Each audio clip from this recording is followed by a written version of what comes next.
Hello and welcome. If you're tackling Pakistan studies, there's a decade you've absolutely got to get your head around, 1978 to 1988, the Zia Era. So, in the next few minutes, we're going to break down why this period was such a game changer and exactly what you need to know for your exams.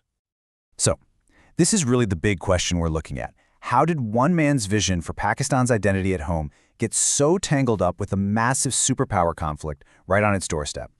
We're going to see how General Zia's domestic policies and the war in Afghanistan were basically two sides of the same coin, shaping this entire critical decade.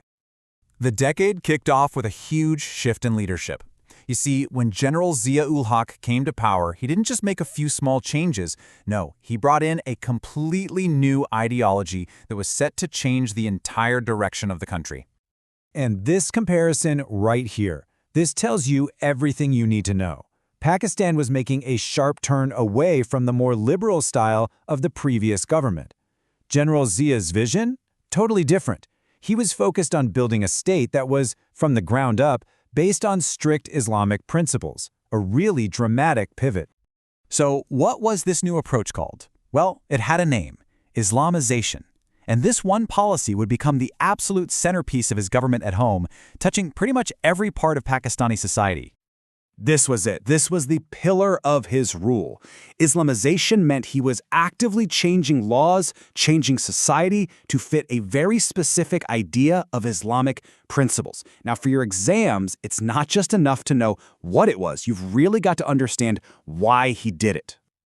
You know, there were really two big motivations here. First, on the home front, bringing in Islamic law was a way to build support and make his government seem more legitimate than the one before it. And second, on the world stage, it projected this image of a strong, principled state, which was a pretty powerful look in the Muslim world and beyond. Okay, so while all of this change was happening inside Pakistan, a massive crisis erupted right on its border. And this event would go on to define its foreign policy for the entire decade. This timeline really captures the whole story from Pakistan's point of view.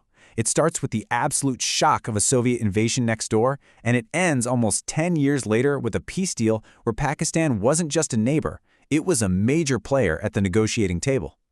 This just goes to show how central Pakistan became to the whole thing. By siding with the USA against the Soviets, General Zia turned Pakistan into a crucial frontline state in the Cold War. And that move, it unlocked a ton of international aid and gave Pakistan a really powerful seat at the table when it came time to end the war. And that brings us to 1988. This year was a massive turning point. It's a year you've absolutely got to remember, because it wasn't just the end of the war that had defined the decade. It was the end of the Zia era itself. And unbelievably, these two huge events happened in the same year. It was such a dramatic climax. First, you have the victory, the Soviet troops pulling out of Afghanistan, which was a huge win for Pakistan.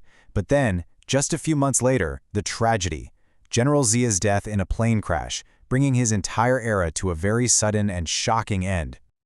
All right, let's bring it all home. What are the absolute key takeaways from this era that you need to have locked down for your exam?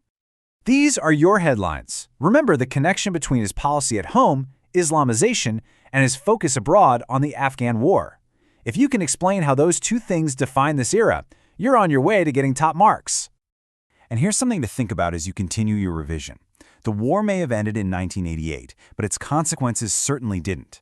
The decisions that were made during this single decade would send ripples through Pakistan's politics and its society for many, many years to come. Thanks so much for watching. We really hope this explainer helps you ace your exams. If you found it useful, do us a favor and like the video and subscribe to Spotwork Learning. And for future updates, ring-a-ting that bell icon so you never miss out. Good luck with your studies.